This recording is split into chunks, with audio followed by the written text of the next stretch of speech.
உலகத் தமிழர்களின் ஒற்றை நம்பிக்கை.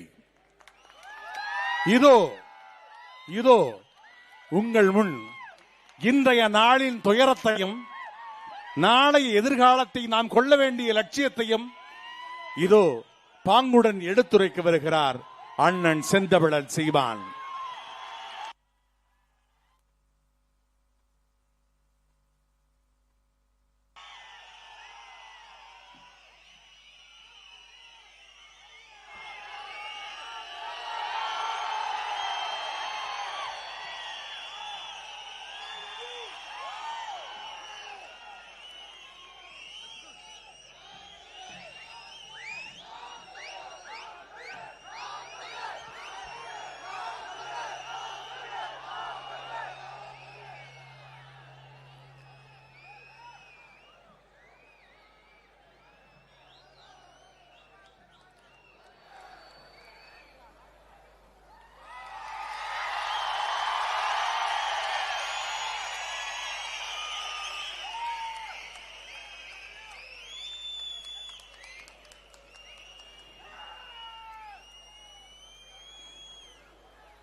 வைகாசி திங்கள் 4ஆம் நாள் மே 18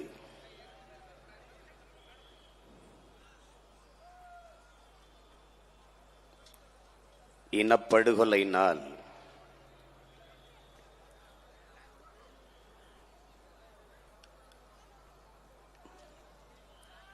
துயரம் தோய்ந்த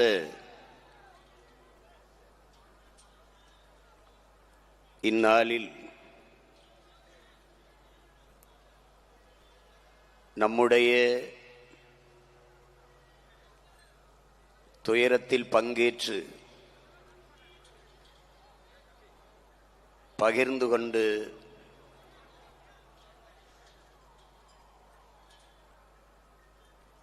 ஆறுதலாக அமர்ந்திருக்கிற பெருமக்கள்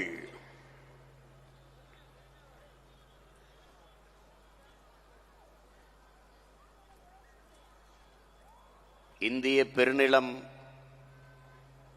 அடிமைப்பட்டு கிடக்கிற போது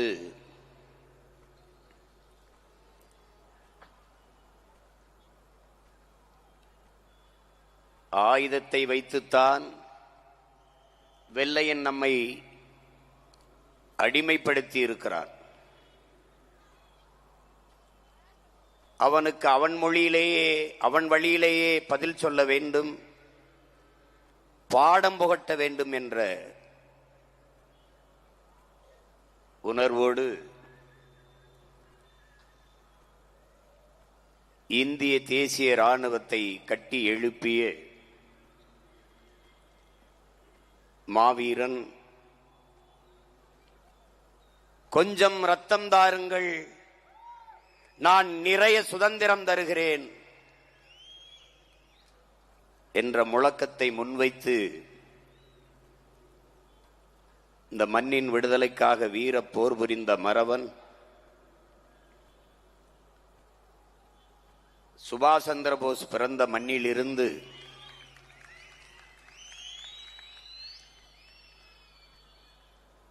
நம்முயிர் தலைவனுக்கு முன்னத்தியராக இருந்த அந்த சுபாஷ் சந்திர போஸ்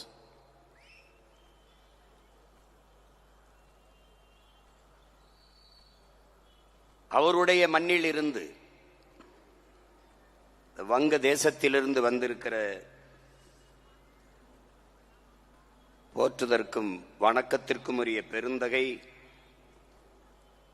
இந்த மாநிலத்தினுடைய சட்டமன்ற உறுப்பினர் மனோரஞ்சன் வியாபாரி அவர்களுக்கு நம்முடைய வணக்கத்தை சொல்லிக் கொள்வதில் பெருமையடைகிறோம். அதைப் போலவே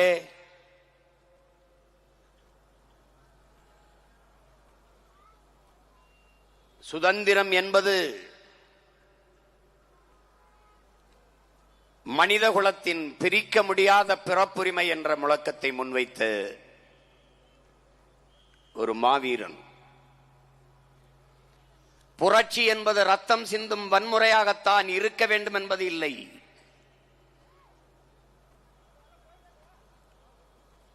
அது துப்பாக்கி தோட்டாக்களை தொழுவதும் இல்லை. அங்கு தனிநபர்கள் வஞ்சம் தீர்த்துக் கொள்ள வாய்ப்பே இல்லை. பிறகு புரட்சி என்பதுதான் என்ன?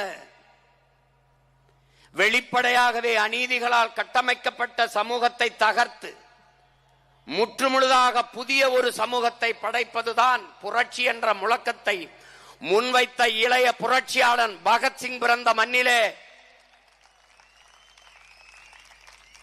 பிறந்த ஒரு மகத்தான மனிதன். மனித உரிமைக்காக உலகெங்கிலும் ஓடி ஓடி உழைத்துக் கொண்டிருக்கிற ஒரு உன்னதமான மனிதன்.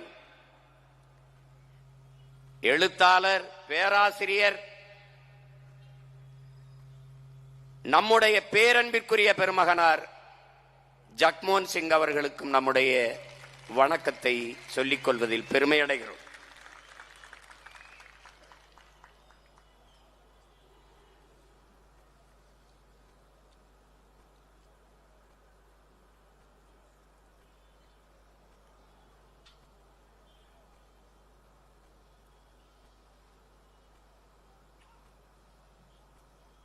இந்த மண்ணை, இந்த மக்களை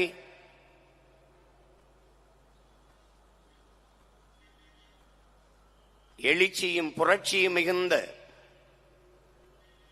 ஒரு வலிமையான வளமையான தேசமாக மாற்றி படைக்க காத்திருக்கிற என்னிலும் இளைய புரட்சியாளர்களே, என்னுயிர் தம்பி தங்கைகளே,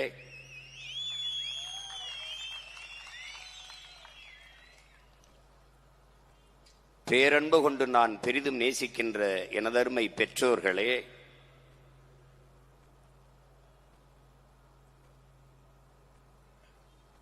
கற்றறிந்த சான்றோர் பெருமக்களே, அரசியல் ஆய்வறிஞர்களே,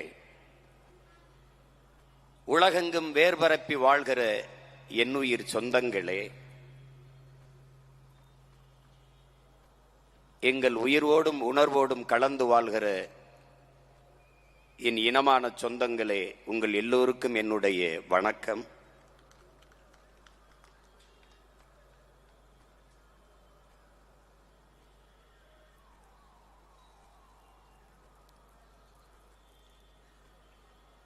நாம்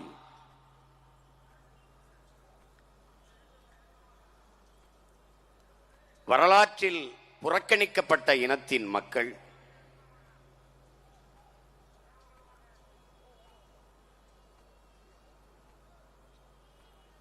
சொந்த மண்ணிலேயே, தாய் நிலத்திலேயே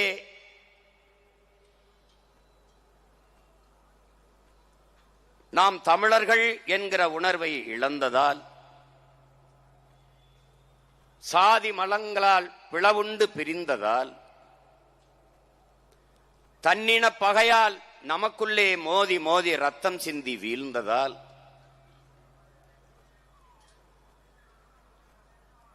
சொந்த நிலத்திலே அதிகாரமற்ற, அரசியல் வலிமையற்ற அடிமைகளாக வாழ்ந்து கொண்டு இருக்கிறோம்.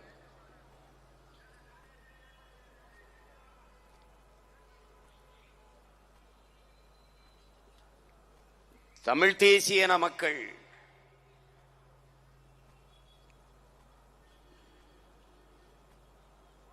நமக்கென்று யாரும் குரல் எழுப்பவோ, நமக்கென்று ஆதரவாக கைகள் நீட்டவோ எவருமற்ற நிலையில் தனித்து விடப்பட்ட இனத்தின் மக்கள்.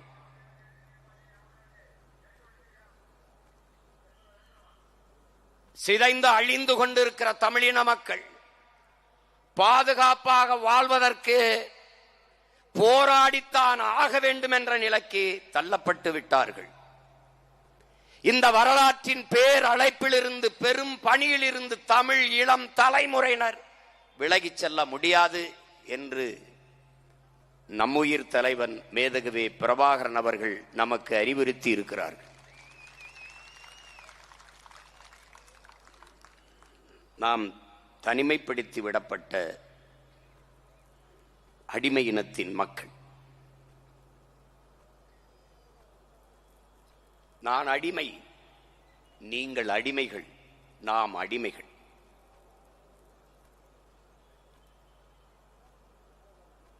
ஒருவன் அடிமையாக இருக்கிறான் என்பதை உணர்த்திவிடு, பிறகு அவனே கிளர்ச்சி செய்து போராடுவான் என்கிறார் புரட்சியாளர் அண்ணல் அம்பேத்கர் அவர்கள். அதைத்தான் 15 ஆண்டுகளாக தமிழ் இளம் தலைமுறை பிள்ளைகள் இந்த மண்ணிலே நாம் செய்து கொண்டிருக்கிறோம்.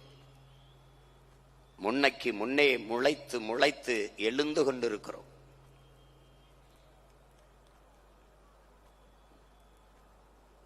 நாம் யார்? தமிழர்கள்.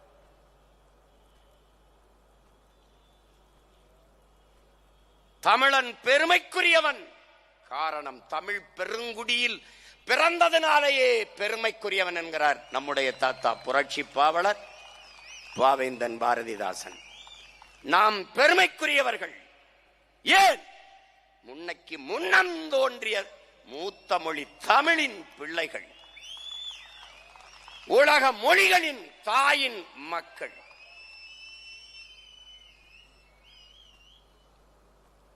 உலகிற்கு அறிவியல், நாகரிகம், தொழில்நுட்பம், வேளாண்மை, கலை, இலக்கியம், பண்பாடு அனைத்தையும் கற்றுக் கொடுத்த பேரினத்தின் பெருமக்கள். 5500 ஆண்டுகளுக்கு முன்பே இரும்பை உருக்குகிற நுட்பத்தை வைத்திருந்தான் தமிழன் என்றால் அவன் தொன்மத்தை நீ அறிந்து கொள்ள வேண்டும். நீர் யார் என்பதை அறிய வேண்டுமானால், உன் தொன்மம் வேர் தேடி நீ செல்ல வேண்டுமானால், இன்றும் மலைகளில் பல்லாயிரக்கணக்கான பல லட்சக்கணக்கான மூலிகைகள் இருக்கிறது, தேடிப்போ.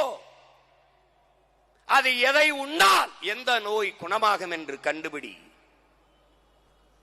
இந்த கீரையை சாப்பிட்டால் இதற்கு நல்லது, இந்த கீரையை இப்படி சமத்தி சாப்பிட வேண்டும், இந்த உணவை உண்டால் இந்த நோய் குணமாகும் என்று கணித்து பகுத்து வகுத்து நமது முன்னோர்கள் வைத்திருக்கிறார் என்றால், இன்றைக்கு நீ காடுகளுக்குள் மலைகளுக்குள் சென்று மலைமுகட்டில் சென்று இந்த செடியை சாப்பிட்டால் எந்த நோய் குணமாகும் என்று கண்டுபிடிக்க தொடங்கு.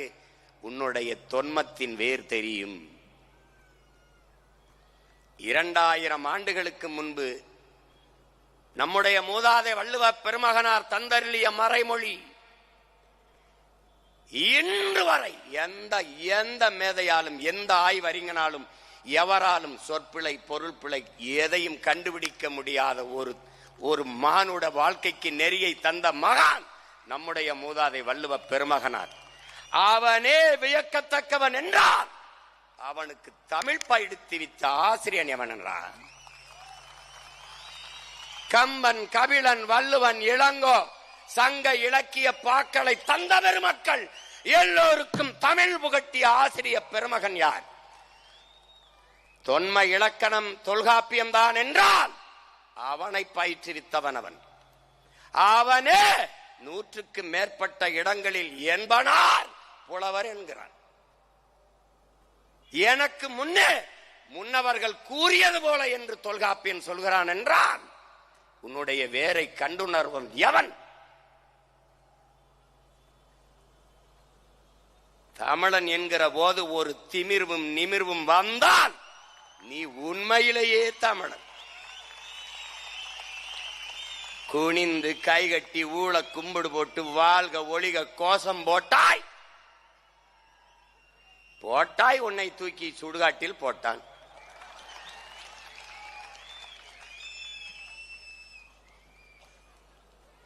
அரசியல் வரலாற்றில் வாழ்க ஒளிக கோஷம் இல்லாத ஒரே அரசியல் கட்சி நாம் தமிழர் கட்சி தான்.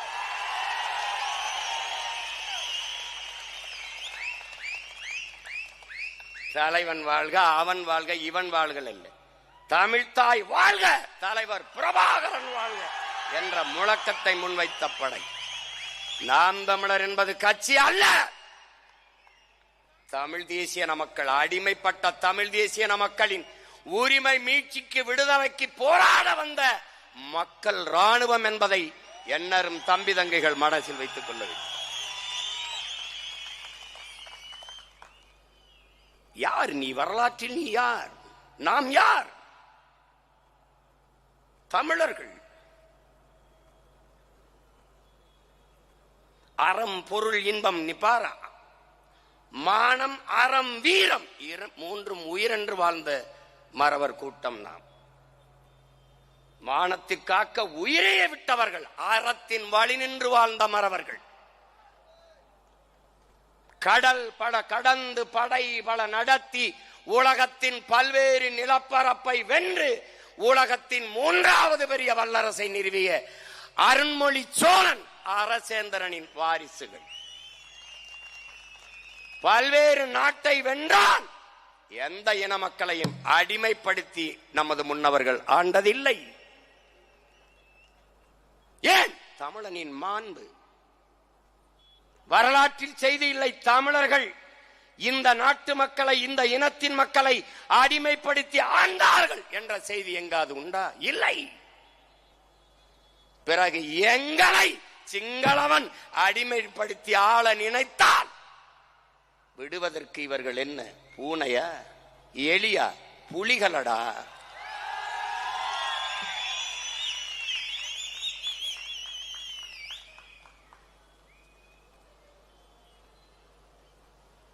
ஒரு பெருமை மிக்க பேரினத்தின் மக்கள்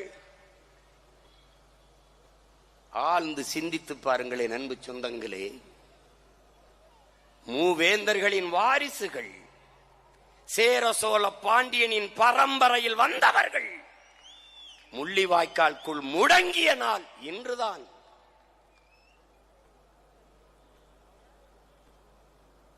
உலகாண்ட பேரினத்தின் மக்கள் ஊரெல்லாம் ஓடி ஓடி ஒண்டி திரிந்தது இப்போதுதான், இக்காலகட்டத்தில் தான்.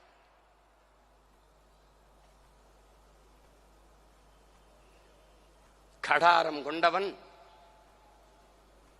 அவனுடைய பேரனும் பேத்திகளும் அதே நாட்டில் கடலுக்குள் கப்பலில் இருந்து கரையிறங்க முடியாமல் தத்தளித்து நின்றதும் இன்றுதான்.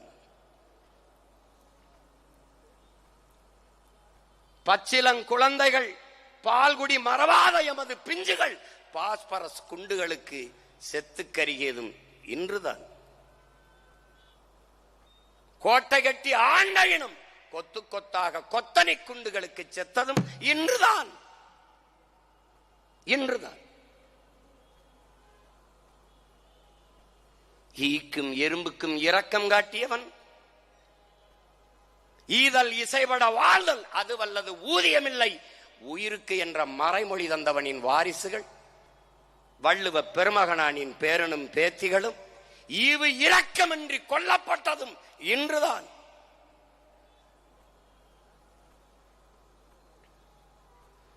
பிறப்பு ஒக்கும் எல்லா உயிருக்கும், பகுத்துண்டு பல் உயிர்கள் ஓம்புக. காக்கை குருவி எங்கள் சாதி, நீல் கடலும் மலையும் எங்கள் கூட்டம். வாடிய பயிரை கண்ட போதெல்லாம் வாடினேன். மயிலுக்கு போர்வை, முல்லைக்கு தேர். காரணம் உயிர்மை நேயம்.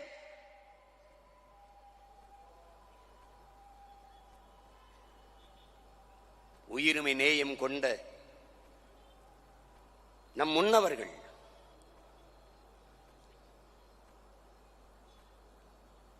அவர்களின் உயிர்கள், அவர்களின் வாரிசுகளில் பிள்ளைகளின் உயிர்கள் பறிக்கப்படும் போது ஒருவன் கூட நேசிக்க இல்லை.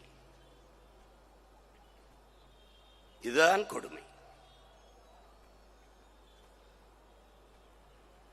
ஆதி பகவன் முதற்றே உலகு, யாதும் ஊரே யாவரும் கேளி.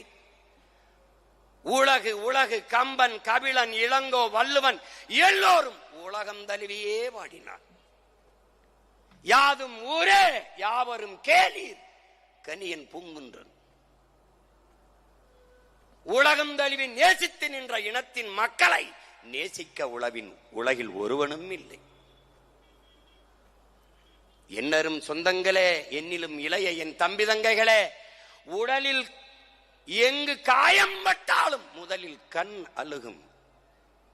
இந்த உலகில் எங்கு காயம் பட்டாலும் முதலில் தமிழன் மண் அழுகும்.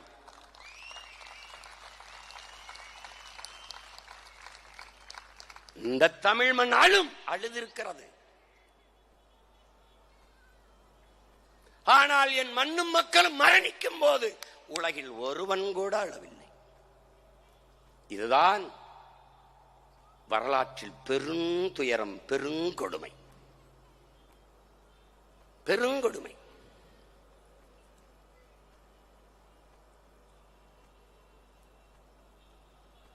எமக்காகவும் பேசுங்களேன் என்று ஈழத்து பாவேந்தன் புதுவை ரத்னதுரனின் குரலில் அந்த காட்சிகளை நீங்கள் பார்த்தீர்கள். நம் பிள்ளைகள் எப்படி உடல் சிதறி கிடந்தார்கள் என்று. பதுங்கு குழிகளே, உயிரை பாதுகாக்க பதுங்கிய குழிகளே நம் மக்களுக்கு புதைகுழியாக மாறினது பெருங்கொடுமை.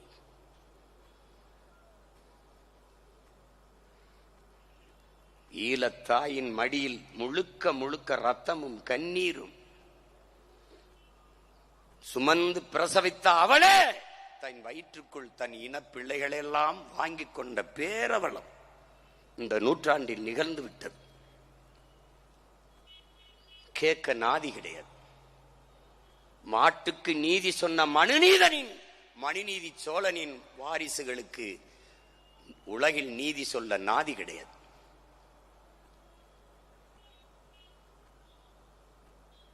சின்ன சின்ன இனங்கள், 26 லட்சம் மக்கள், 10 லட்சம் 8 லட்சம் மக்கள் தொகையை கொண்ட இனங்கள் எல்லாம் விடுதலை பெற்று சுதந்திரமாக வாழ்கிற போது உலகில் 13 கோடி மக்கள் தொகை கொண்ட தமிழ் பேரின மக்கள் ஏன் சுதந்திரம் பெற்று பெருமையாக வாழக்கூடாது?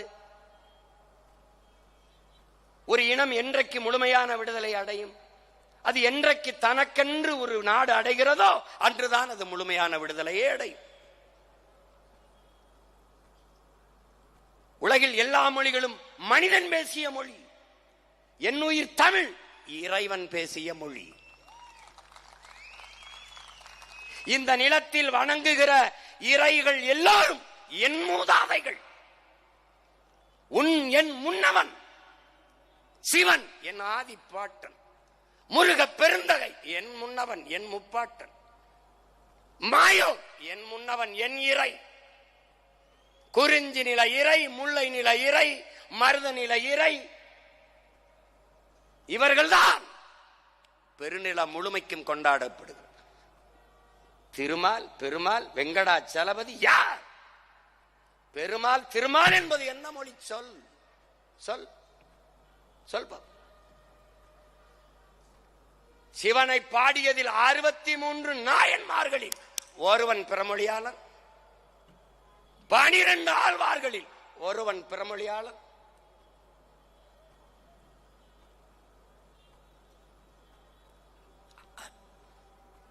கடவுளை கடன் கொடுத்த இனத்தின் மக்களடா நாங்கள். கடவுளை கும்பிடுகிற வணங்குகிற கடவுளை உனக்கு கடன் கொடுத்த இனத்தின் மக்கள்.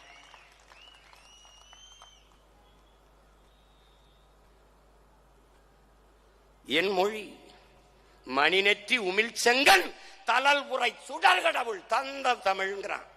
சிவபெருமானே தந்த தமிழடா தமிழ். இறையனாரும் எம்பெருமான் முருகவேலும் கட்டிக்காத்த தமிழ் சங்கம்ங்கிறான். அகத்தியரும் கட்டிக்காத்த தமிழ் சங்கம்ங்கிறான். எமது முன்னவர்களைப் போல பெருமைக்குரியவர் எவர் உண்டு? வந்திருப்பவன் இறைவன், அவன் சிவன் என்று தெரிந்தும் குற்றம் குற்றமே என்று வாதிட்ட தமிழ் புலவனின் பிள்ளைகள் நாங்கள். இறைவனே ஆனாலும் தவறு தவறுதான் என்று வாதிட்டவன். இன்னைக்கு அரசாங்கத்தை எதிர்த்து பேசுகிறார். இது ஒரு அரசு, இதுக்கு ஒரு ஆங்கம், இது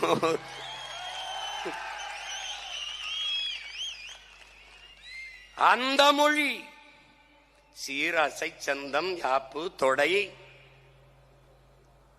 இப்படி அழகுற உலகிலேயே அழகுற கட்டமைக்கப்பட்ட, நன்கு கட்டமைக்கப்பட்ட ஒரே மொழி தமிழ் என்று தமிழ் பிள்ளை தமிழ் தாயின் பேரன் மகன் நான் சொல்லல, உலக மொழியில் பேரறிஞர்கள் சொல்றாங்க. உலகில் எம்மொழியும் துணையின்றி தனித்து இயங்கக்கூடிய உயர்தனி செம்மொழி ஒரே மொழி தமிழ்தான். எந்த மொழியும் தேவையே கிடையாது. எல்லாவற்றுக்குமான உயிர் சொற்கள், கலை சொற்கள், வேர் சொற்கள் பல பல என் தாய்மொழியில் உண்டு. அந்த மொழி அழிகிறது, அந்த மொழி அழிகிறது. மொழி சிதைந்து அழிந்தால் இனம் அழியும். இந்த வரலாற்று உண்மையை தெரிந்து, அறிந்து, தெளிந்து, துணிந்து அந்த மொழியை மீட்க காக்க ஒருவன் வந்தான்.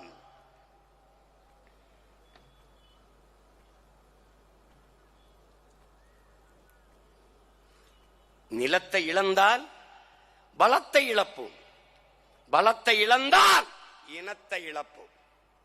எனவே தாய் நிலத்தை இழக்கக்கூடாது என்று அன்னை நிலத்தை அடிமை நிலையில் இருந்து மீட்க காக்க ஒருவன் வந்தான். ஒருவன் வந்தான். என் அன்பு தம்பி தங்கைகளே, கோழைகள் கூட்டத்திலும் ஒரு வீரன் பிறப்பான். அடிமைகளின் கூட்டத்திலும் ஒரு தலைவன் பிறப்பான்.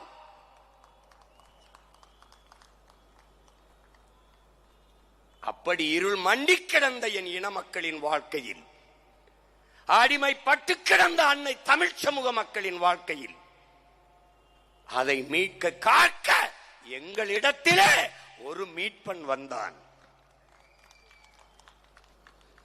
அவன் வந்தான். வந்தான் இந்த பூமி பந்திலே பிறந்தான். எங்கள் தாய் நிலத்திலே பிறந்தான்.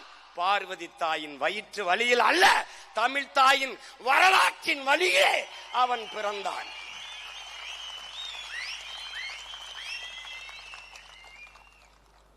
அவன் பிரபாகரன் எனும் பெயர் சொல்லை தாங்கி வந்தான்.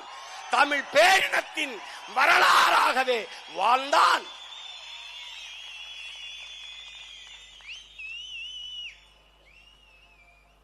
எமது முன்னவர்கள் வேலேந்தினார்கள், வாளேந்தினார்கள். அறிவில் சிறந்த ஆன்றோர் பெருமக்கள் கொடையில் சிறந்தவர்களாக இருந்தார்கள். அப்போதெல்லாம் உலக அரங்கிலே தமிழன் என்ற ஒரு இனம் இருக்கிறது என்பது தெரியாதிருந்தது. தமிழனின் மானமும் வீரமும் தெரியாதிருந்தது. தமிழர் என்ற ஒரு இனம் உண்டு. தனித்தே அவருக்கு ஒரு குணம் உண்டு.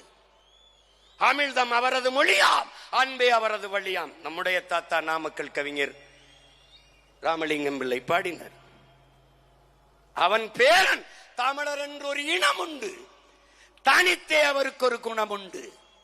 மானமும் வீரமும் உயிர் என்று உலகத்திற்கு காட்டினான். அரசனுக்கு அரசனும் அவன் மகன் அரசேந்தனும் ஏந்திய வாளில், பாண்டிய நெடுஞ்செழியன் ஏந்திய வாளில், சேரன் செங்குட்டுவன் ஏந்திய வாளில் ஏறாத புகழ் எங்கள் தலைவன் தூக்கிய துவக்கிலே உலகம் திரும்பி பார்த்தது. அவன் வெடித்த துவக்கின் முதல் தோட்டா வெடிப்பிலே உலகம் அதிர்ந்தது. தமிழன் என்ற ஒரு இனம் திரும்பி பார்த்த. இன்றைக்கு வரைக்கும் கனடாக்குள்ளே, அமெரிக்காக்குள்ளே உங்கள் முன்னால் நிற்கிற உங்கள் உடன் பிறந்தவன், உங்கள் மகன் நுழைய முடியாதென்றால் காரணம் நான் அல்ல, அவர். அவர்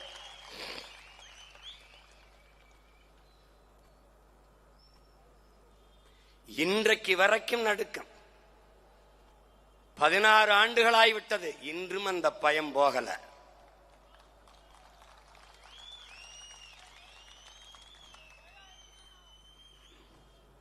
பயம் போகல.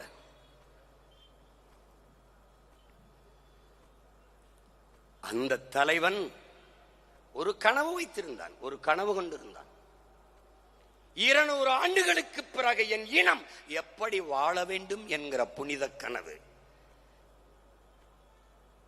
எல்லா தேசிய இனங்களையும் போல உரிமை பெற்று பெருமையோடு உயர்ந்து சிறந்து வாழ வேண்டும் என்கிற அற்புத கனவு வைத்திருந்தான். அதை உலகப் போரை நடத்தி நசுக்கினார்கள். இவர்கள்தான் இன்றைக்கு ஆண்டு கொண்டிருக்கிற ஆட்சியாளர்கள். காங்கிரஸ் கட்சி அன்றைக்கு ஆட்சியில் இருந்த பெருமக்கள் எல்லோரும் சேர்ந்து நசுக்கினார்கள்.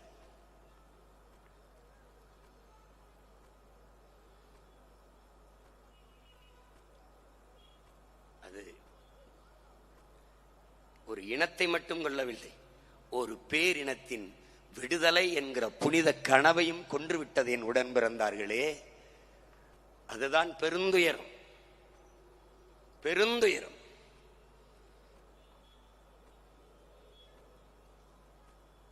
உங்கள் மனச்சான்றை சொட்டு சொல்லுங்கள். நாம் மட்டும் இல்லை என்றால் இந்த சாவை பற்றி பேச ஒரு நாவு இருந்திருக்குமா இந்த நிலத்தில் என்று நீங்கள் யோசிச்சு பாருங்கள். இப்போது தெரிகிறதா, உனக்கு தெரிகிறதா எதற்காக நாம் தமிழர் கட்சி என்பது இப்போது உனக்கு புரிகிறதா? நாமும் இல்லை என்றால் நாதியற்று போகுமடா இந்த இனம், நாதியற்று போகும். ஒருத்தம் கிடையாது.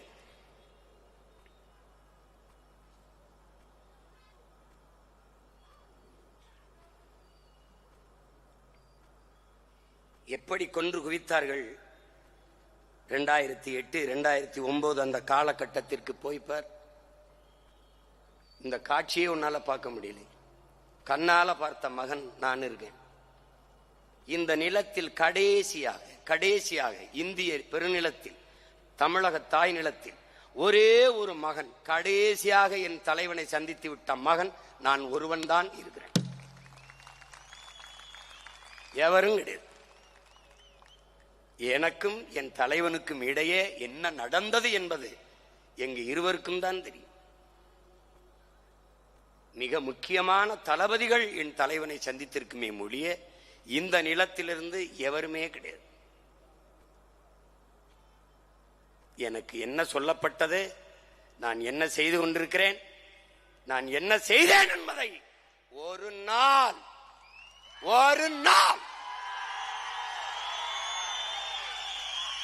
என் கனவை வென்று கையை இறுக பிடித்து தூக்குற போது நான் சொல்லுவேன் என்ன நடந்தது, என்ன நடத்த வேண்டி இருந்தது, எதை நடத்தினேன் என்பதை காட்டுவேன். அவரே போய்த்திருக்கிறார். பொறுமை என்கிற மரத்தின் வேர் எப்போதும் கசப்பாக இருக்கும், ஆனால் அதன் கனிகள் மிகவும் தித்திப்பாக இருக்கும். பொறுமை மிக அவசியம்.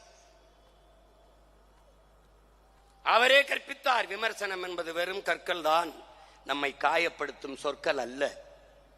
ஒருவேளை வைரக்கற்களை விட்டு எரிந்தால் எடுப்போம், வெறுங்கற்களை விட்டு எரிந்தால் தடுப்போம், அவ்வளவுதான்.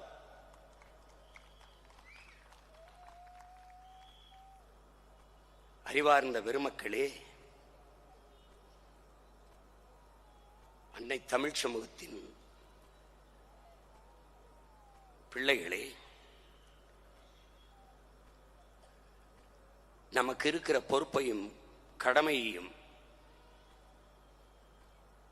நாம் உணர்ந்து களத்திலே நிற்க வேண்டிய தேவை உருவாகி இருக்கிறது.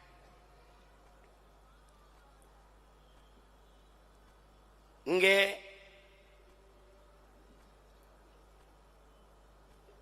இறுதிக்கட்ட ஈழப்போரில் என்ன நடந்தது என்பது சிலருக்கு தெரியும்.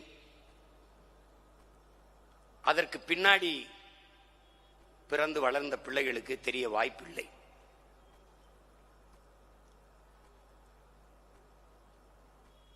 இருபது நாடுகளின் துணை கொண்டுதான் இறுதி போரிலே விடுதலை புலிகளை வீழ்த்தினோம் என்று கோத்தபாயவும் ராஜபக்சேயும் அறிவித்தார்கள் என்றால் அது விடுதலை புலிகளுக்கும் சிங்களர்களுக்குமான போர் அல்ல, அது ஒரு உலகப் போர்.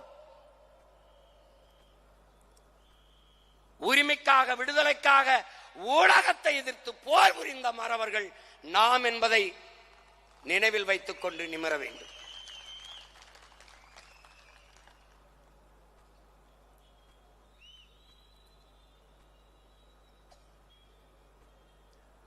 உலகத்திற்கு முன்பு விடுதலை புலிகள் பயங்கரவாதிகள் என்று சொன்னவர்கள் இங்கிருந்த தலைவர்கள் தான். உலகத்திற்கு முன்பு விடுதலை புலிகளை கொன்றொழிக்க வேண்டும் என்று துடித்தவர்கள், தவித்தவர்கள் இங்கிருந்த ஆட்சியாளர்கள் தான். இதில் என்ன கொடுமை? நம் இனத்தை கொன்று குவித்தவர்களுக்கே வரிசையில் நின்று வாக்கு செலுத்தி அவர்களுக்கு வலிமையை கொடுத்து அதிகாரத்தை கொடுத்து அடிமையா வாழ்கிற ஒரு இன மக்கள் உலக வரலாற்றில் உண்டென்றால் அது நாம் தான். போரை நடத்தியது யார்? ஒப்புக்கு சிங்களர்கள் கொன்றார்கள். நடத்தியது யார்? அன்றைய காங்கிரஸ் கட்சி, அதன் ஆட்சி. கூட நின்றது யார்? இன்றைய ஆட்சியாளர்கள், திமுக.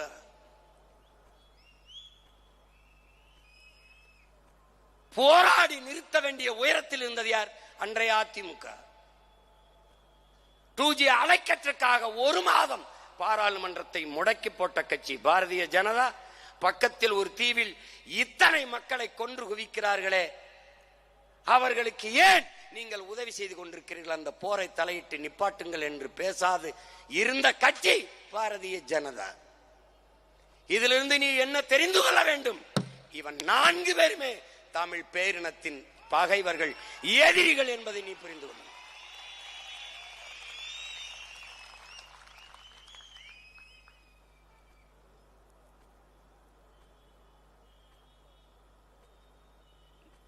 நாற்பக்கமும் பகைவர் கூட்டம், நடுவில் நம் தமிழ்த்தாய் என்றார் புரட்சி பாவேந்தன். ஆனால் இன்றைக்கு நாற்பக்கமும் பகைவர் கூட்டம், நடுவிலே நாம் தமிழர் கட்சி.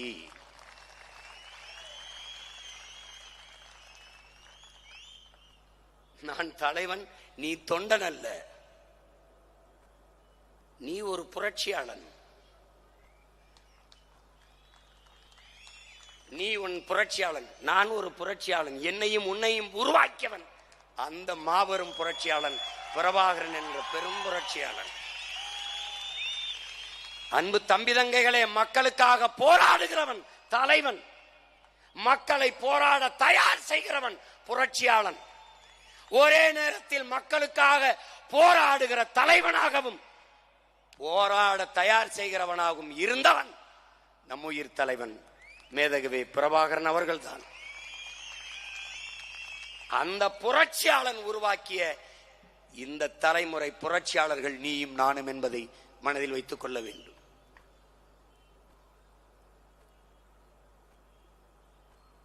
தீக்குச்சி எரியாமல் இங்கு தீபங்கள் இல்லை உடன் பிறந்தார்களே. ஆனால் யார் தீக்குச்சி என்பதுதான் பிரச்சனை. நான் ஒரு தீக்குச்சி, நீ ஒரு தீக்குச்சி. கொளுத்தி பற்றி எரிவோம் புரட்சி தீயாக. இந்த திராவிட இந்திய குப்பைகளை பொசுக்கி தள்ளுவோம். சாய்சஸ் என்ற நூலிலே சிவசங்கர மேனன் தன்னுடைய வாழ்க்கை வரலாற்று நூலிலே அன்றைக்கு இறுதிக்கட்ட போரிலே அமெரிக்கா தலையிட்டு பிரபாகரன், பொட்டம்மான் உள்ளிட்ட தலைவர்களை பாதுகாத்து ஒரு அரசியல் தீர்வை கொண்டு வர முயற்சி செய்தது. அன்றைய இந்திய ஆட்சியாளர்களும் குறிப்பாக தமிழ்நாட்டு ஆட்சியாளர்களும் தலைவர்களும் அதை விரும்பவில்லை. பிரபாகரன் அங்கு இருப்பு கொள்வது இவர்களின் எதிர்கால அரசியலுக்கு ஆபத்தாக இருக்கும், இடையூறாக இருக்கும் என்று கருதினார்கள். அதனால் அந்த போரை விரைந்து முடிவுக்கு கொண்டு வர வேண்டும் என்று விரும்பினார்கள் என்று எழுதியது இன்றும் இருக்கிறது. இவர்கள் எவ்வளவு கொடுமையானவர்கள் என்பதை நீ உணர்ந்து பார்க்க வேண்டும்.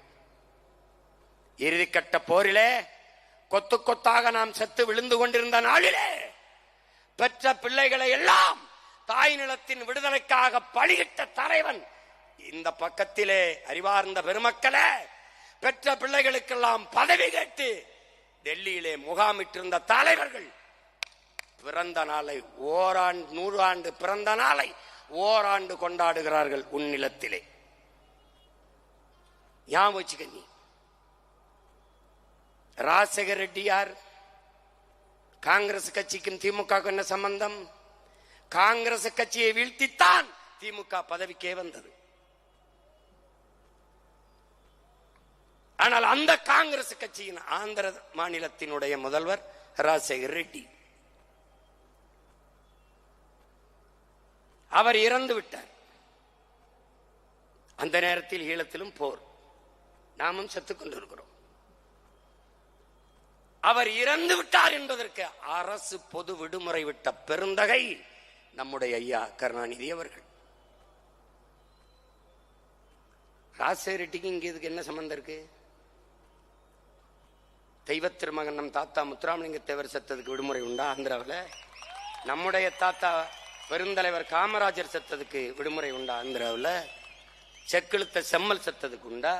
இந்த மண்ணில் இருந்த மகத்தான பெருமக்கள் எந்த தலைவர், உங்களுடைய கட்சி தலைவர் பேரறிஞர் அண்ணா செத்ததுக்காவது விடுமுறை உண்டா? பிறகு எதற்காக ராஜசேகர ரெட்டிக்கு விடுமுறை? விட்டால் அந்த கட்சியின் தலைமை அம்மையார் சோனியா காந்தி மகிழ்வார்.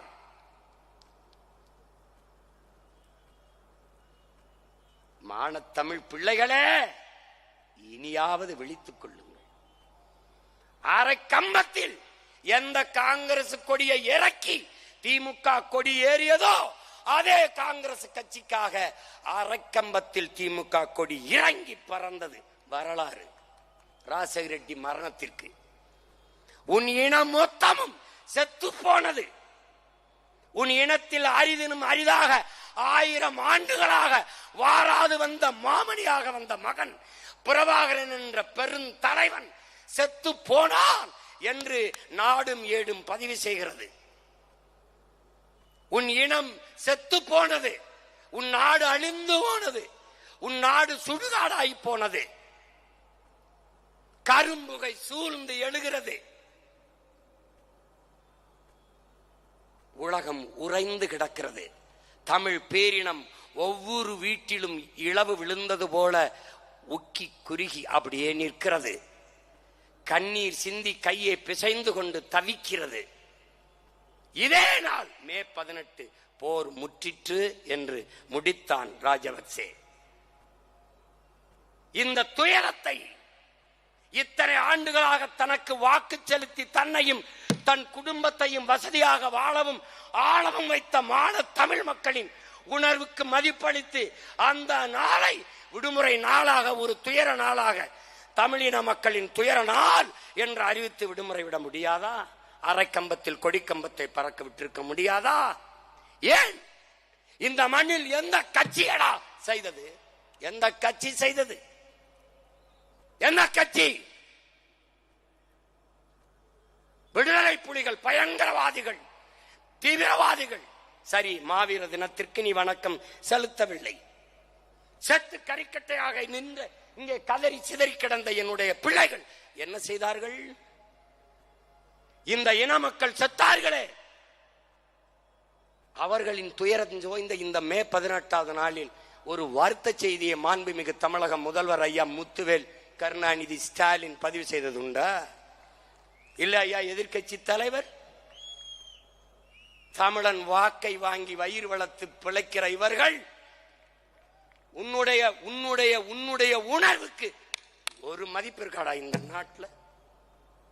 பாரதிய ஜனதா விடுற, காங்கிரஸ் விடுற, இந்த மண்ணுக்கென்று தொடங்கப்பட்ட கட்சிகள் உனக்காக நின்று இருக்கிறதா? சொல்லு. உன்னை சுதந்திரமா இந்த கூட்டத்தையாவது நடத்த விட்டு இருக்கிறதா? சொல்றா. இத்தனை நாள் இல்லாத இன்னைக்கு போய் மாநகராட்சி நடத்துகிற பொருட்காட்சியில் கலை பண்பாட்டு நிகழ்ச்சின்னு ஆட்டம் போட வேண்டிய அவசியம் என்ன வருது?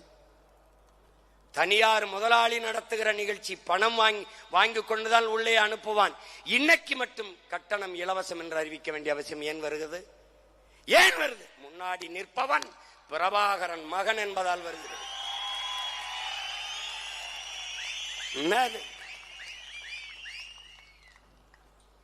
கேட்க நாதி கிடையாது. ஏன் இந்த கட்சிகள் இதற்கு வணக்கம் செலுத்தலை, ஒரு அறிக்கை விடலை? ஏன் விடுவதில்லை? ஏன்? இதில் அவர்களுக்கு அரசியல் இல்லை.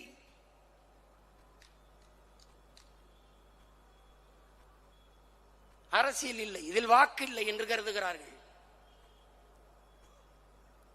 அதனால்தான் சிக்கலின் உடன் பிறந்தானே, இதை பேசாது போனால் நாம் வெல்ல முடியாது என்கிற நிலையை உருவாக்காத வரை இவர்கள் பேச மாட்டார்கள்.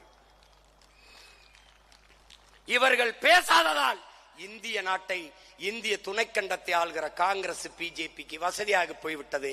வாயை திறக்க மாட்டார்கள், தேவையில்லை. இப்போது தெரிகிறதா ஏன் நாம் வென்றாக வேண்டும் என்கிற தேவை? நாம் தமிழர் கட்சி ஏன் ஆட்சி அதிகாரத்திற்கு வர வேண்டும் என்கிற அவசியம் புரிகிறதா? புரியும். உன் உடன் பிறந்தவன் வந்து அந்த அதிகார நாற்காலியில் உட்கார்ந்தால் இப்படி பேசாது நீ கடத்தி விட்டு போக முடியுமா? என் இனப்படுகொலையை நீ மறைத்து மூடிவிட்டு சென்று விட முடியுமா? உலக மாந்தரில் ஒருவன் கூட இது இனப்படுகொலை ஜெனோசைடு என்று சொல்ல தயங்குகிறான். ஏன்?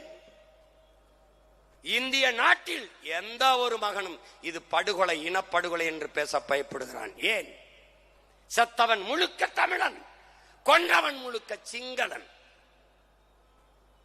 தன் ராணுவ வலிமையை வைத்து தன் மக்களை, தமிழின மக்களை கொன்று குவித்தான். அப்போது இனப்படுகொலை தானே. அங்கொன்றும் இன்றும் ஒன்றுமாக தமிழர்களை சிங்களர்கள் கொள்ளுகிற காலத்திலே இந்திய நாடாளுமன்றத்திற்குள் அங்கு நடப்பது இனப்படுகொலை என்று பதிவு செய்த பெருமகள் அம்மையார் இந்திரா காந்தி. என் மொத்தமினமும் செத்து விழுந்ததற்கு இனப்படுகொலை என்றே ஏற்கவில்லையே, போர்க்குற்றம் என்ற நிலைப்பாட்டிலே நிற்கிறார்கள். நாங்கள் அந்த போரே குற்றம் என்ற நிலைப்பாட்டில் நிற்கிறோம்.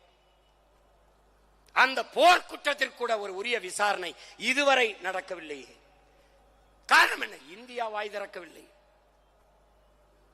சின்ன சின்ன நாடுகள், எனக்கும் அவனுக்கும் எந்த தொடர்பும் இல்லாத நாடுகள் என் பக்கத்தில் நிற்கிறது. என் இனத்தின் பக்கத்தில், இனச்சாவின் பக்கத்தில் அனுதாபத்தோடு ஆரத்தழுவி நிற்கிறது. இங்கு வாழ்கிற 8 கோடி 10 கோடி தமிழ் மக்களினுடைய தாயகம் தமிழ்நாடு. 8 கோடி தமிழர்களின் தாய் நிலம். கர்நாடகா, ஆந்திரா, கேரளா, மகாராஷ்டிரா எல்லா மாநிலங்களிலும் பல லட்சக்கணக்கான தமிழ் மக்கள் பரவி வாழ்கிறோம். இந்தியா என் நாடு, பாரத நாடே பைந்தமிழர் நாடு, இந்திய நாடு என் நாடு. ஏன் எனக்காக பேசவில்லை? ஏனென்றால் தமிழர்களுக்கு என்று ஒரு தாய் நிலம் இருக்கிறது, தமிழ்நாடு. அதன் தலைவர்கள் பேசவில்லை, அதனால் அது பேசவில்லை. இவ்வளவுதான், இவ்வளவுதான்.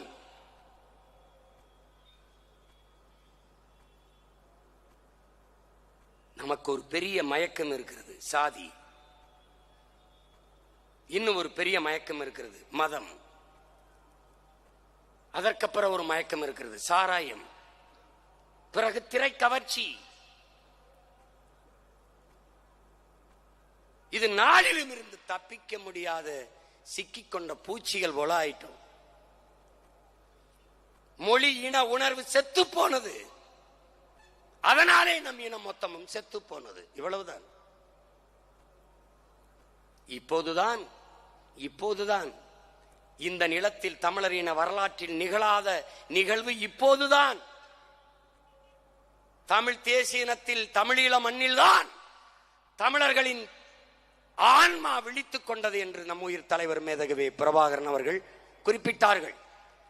ஆனால் இன்று தமிழர் தாய்நிலம் தமிழகத்திலும் தமிழ் தேசிய இன மக்களின் ஆன்மா விழிப்புற்று எழுகிறது என்பதற்கு சான்று என் முன்னே திரண்டு அமர்ந்திருக்கிற மான தமிழ் மக்களே சான்று.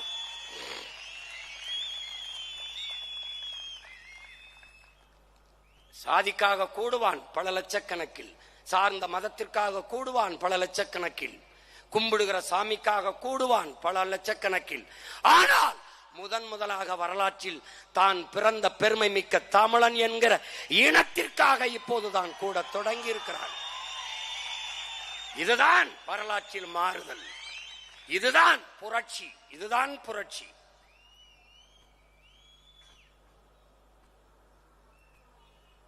பணம் இருந்தால் கூட்டம் வரும், பதவி இருந்தால் கூட்டம் வரும்.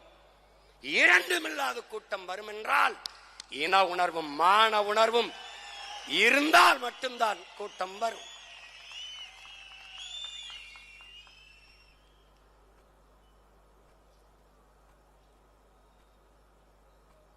இன்றைக்கு பேசாத இவர்கள்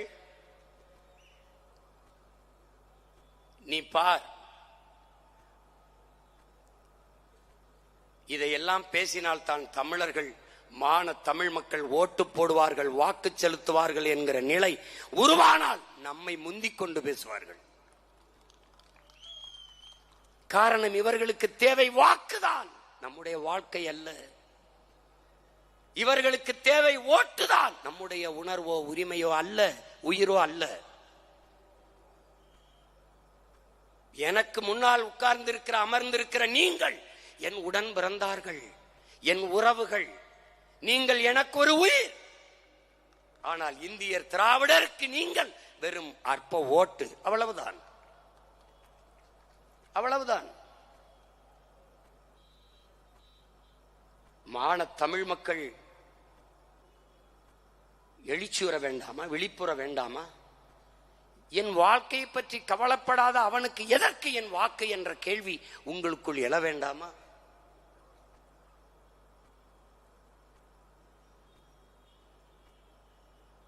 எவ்வளவு பெரிய கொடுமை!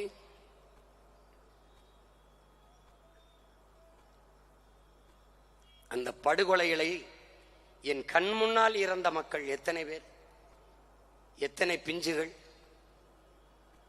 நெஞ்ச முழுமைக்கும் வலி. அந்த வலியின் மொழிதான் இந்த ஆவேசமும் இந்த கோபமும்.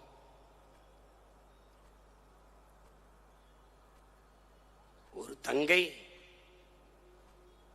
என்னிடத்தில் முள்ளிவாய்க்கால் முற்றத்தில் இருந்து, முள்ளிவாய்க்கால் முள்வேலி கம்பிக்குள் இருந்து அழைத்து பேசுகிறாள். அந்த கம்பிக்குள் இருந்து என்ன சொல்லுகிறாள்? அண்ணா, நாங்கள் பதுங்கு குழிக்குள் இருந்தோம், பங்கருக்குள் இருந்தோம், பிள்ளைகள் பசித்து அழுதார்கள்.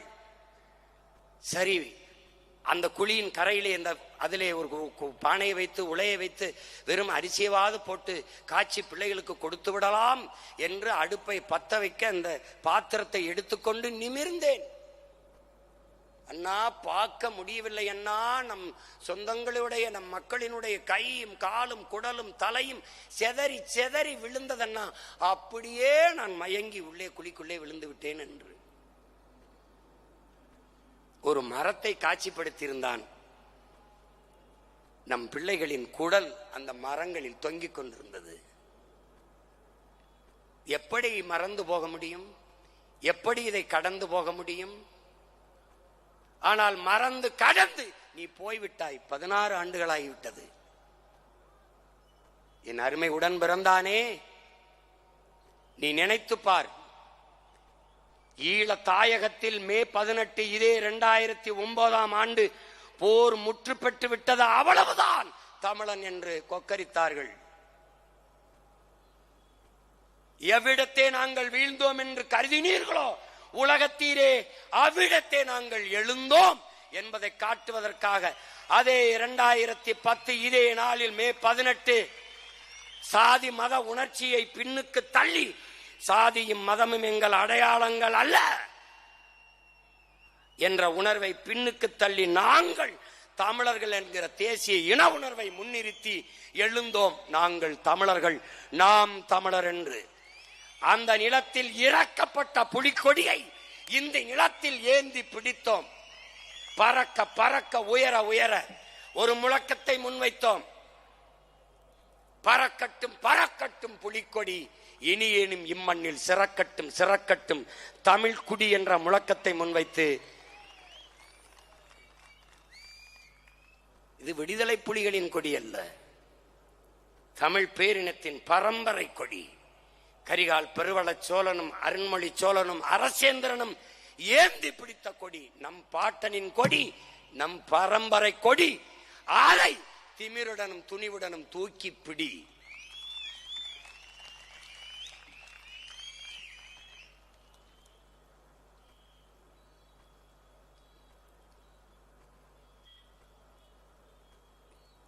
இப்போது நம் கண்முன்னே நிகழ்கால அரசியலை பார். ஈழத்தில் நம் இன சொந்தங்களை அடித்து விரட்டினார்கள், நாடற்றவர்களாக்கினார்கள். அவர்களுக்கு ஆதரவாக இந்த நாடுகள், இந்த நிலத்தின் ஆட்சியாளர்கள் நின்றார்கள். என் அன்பு தம்பி தங்கைகளே, என் அருமை பெற்றோர்களே, சிங்களவர்கள் யார்? அவருடைய தோற்றுவாய் எது? அவர்கள் பூர்வீகம் எது? சிங்களின் மொழி தோன்றிய வரலாறு என்ன? காலகட்டம் என்ன? என்னுடைய மொழியின் தோற்றுவாய் எது? என்னுடைய தொன்மம் எது?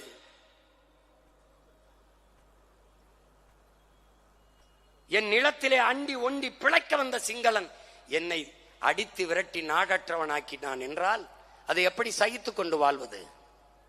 எப்படி வாழ்வது? ஆனால் இந்த நாடுகள் எல்லாம் சிங்களர்களுக்கு ஆதரவாக நின்றது.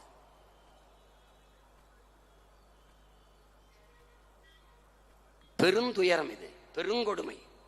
அங்கு அடித்து விரட்டினார்கள், இங்கு நம்மை ஆக்கிரமித்து விரட்டுகிறார்கள். முற்றுமுழுதாக நம் மொழி அழித்து ஒழிக்கப்பட்டு விட்டது. தமிழர்கள் நமக்கு தமிழ் எழுத படிக்க வரவில்லை, பேச தெரியவில்லை. ஆங்கிலம் கலவாமல் பேச முடியாது. தமிழையே ஆங்கிலத்தில் தான் எழுதுகிறோம். இந்த மண்ணிலே ஈவே ராமசாமி என்கிற ஒருவர் சாதித்த ஒன்றே ஒன்று, இது ஒன்றுதான். தமிழ் சனியனை ஒழியுங்கள் என்றால் ஒழித்து விட்டார்கள் திராவிடர்கள். அவருடைய சாதி மறுப்போ, கடவுள் மறுப்போ, சமூக நீதியோ, பெண்ணிய உரிமையோ வெல்லவில்லை. தமிழ் ஒழிப்பில் வென்று விட்டார்கள். தமிழோடு ஆங்கிலம் கலந்து கலந்து பேசு என்றார், சாதித்து விட்டார்கள். தமிழை ஆங்கிலத்திலே எழுது என்றார், சாதித்து விட்டார்கள். தமிழக முதலமைச்சர் மாண்புமிகு ஐயா ஸ்டாலின் அவர்கள் வர்த்தக பெருமக்களின் மாநாட்டிலே, வணிக பெருமக்களின் மாநாட்டிலே, நீங்கள் தமிழிலே பெயர் வையுங்கள், எப்படி ரெயின்போ என்பதை ரெயின்போ என்று எழுதுங்கள் என்று சொல்கிறார். வானவில் என்று எழுதுங்கள் என்று சொல்லவில்லை. இதுதான் தங்கிலீசு தமிங்கிலம். திட்டமிட்டு உன் தாய்மொழியை அழித்து முடித்து விட்டார்கள். தமிழ் மீட்சியே தமிழர் எழுச்சி. தமிழ் மீட்சியுற வேண்டுமானால் தமிழன் அதிகாரத்துக்கு வர வேண்டும். தமிழன் ஆளும் போதுதான் தமிழ் எழுச்சியுறும், மீட்சியுறும். அப்ப இவர்கள் தமிழர்கள் இல்லையா, தமிழர்களா இல்லையா என்பதை அவர்கள் ஆட்சியில் வைத்துப்பார். தமிழனா பிறந்து விட்டவன் எல்லாம் தமிழன் அல்ல, என் உடன் பிறந்தானே. எவன் தமிழுக்கும் தமிழனுக்கும் இறுதி வரை உறுதியாக நின்று போராடுகிறானோ, உழைக்கிறானோ, அவன்தான் தமிழன்.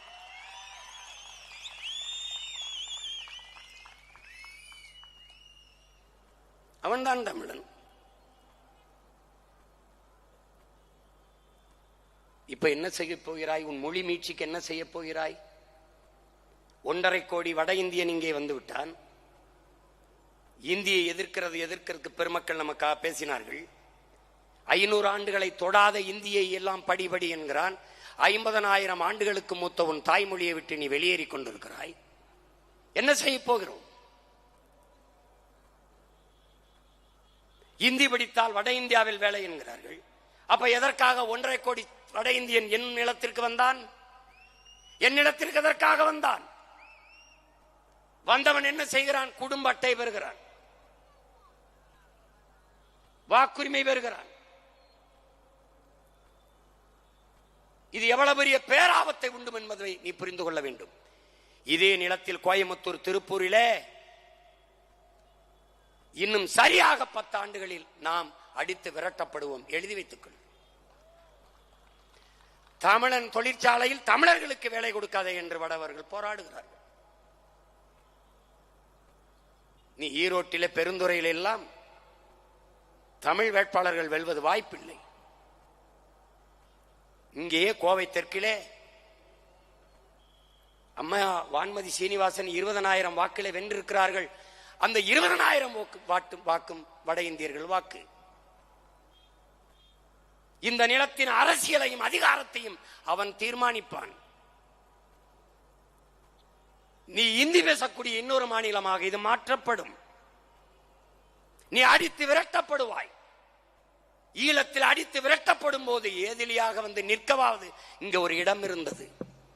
ஆனால் இங்கிருந்து விரட்டப்பட்டால் நீ எங்கு செய்வாள் என்று, எங்கு செல்வாய் என்று ஒரு நொடி சிந்தித்து பார்க்க வேண்டும்.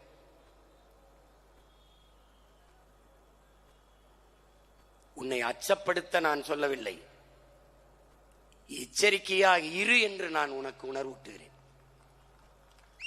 உன் அண்ணன் உயிரோடு இருக்கும் வரை ஒரு கொம்பனாதி கொம்பனும் இந்த நிலத்தில் இருந்து உன்னை தொட்டு விரட்ட முடியாது.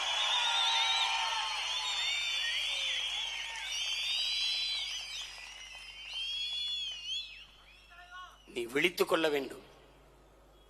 விழிப்புற்று இரு.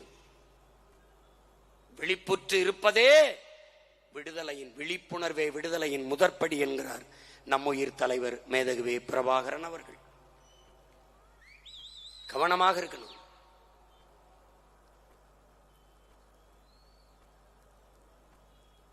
உன் நிலத்தில் உனக்கு என்ன இருக்கிறது என்று யோசித்துப்பார். படிக்க கல்வி வைத்திருக்கிறாயா? இல்லை. குடிக்க தூய நீர் வைத்திருக்கிறாயா? இல்லை. பார்க்க சரியான மருத்துவம் வைத்திருக்கிறாயா? இல்லை.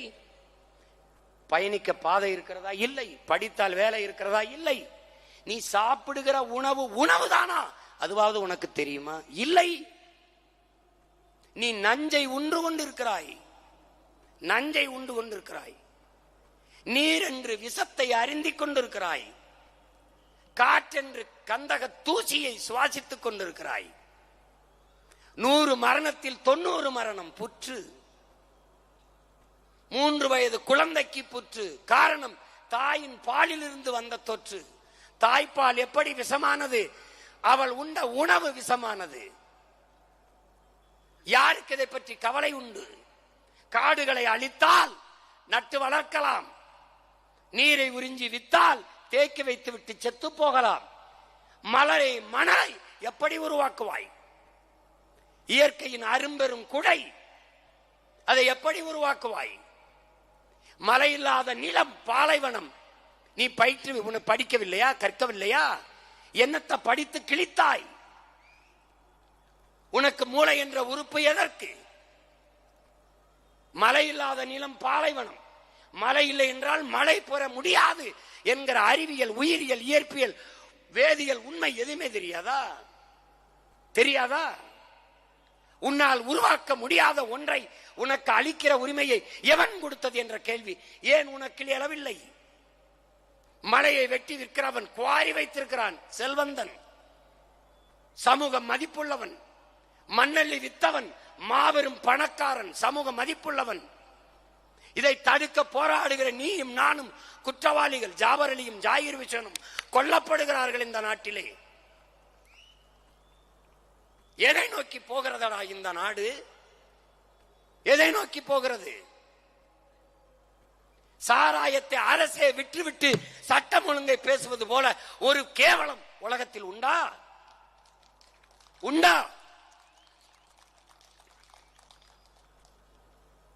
எங்கே போகிறது நாடு? இதை சரி செய்வதை தவிர வேற என்ன சரியான அரசியல்? எது அரசியல்? எது?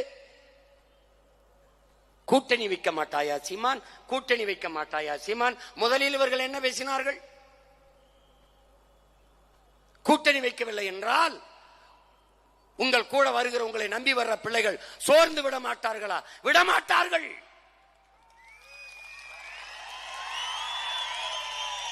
ஏன்? எனக்கும் அவர்களுக்கும் இருக்கிறது சோற்று பசி அல்ல, சுதந்திர பசி.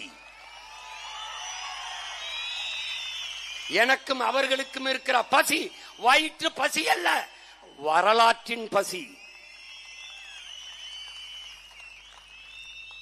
1000 ஆண்டுகளுக்கு மேலே எமது முன்னவர்கள் தூக்கி சுமந்து வந்த விடுதலை பசி, பெருங்கனவு, அறம் சார்ந்த மறவர்களின் ஆட்சி என்ற புனித கனவு பசி.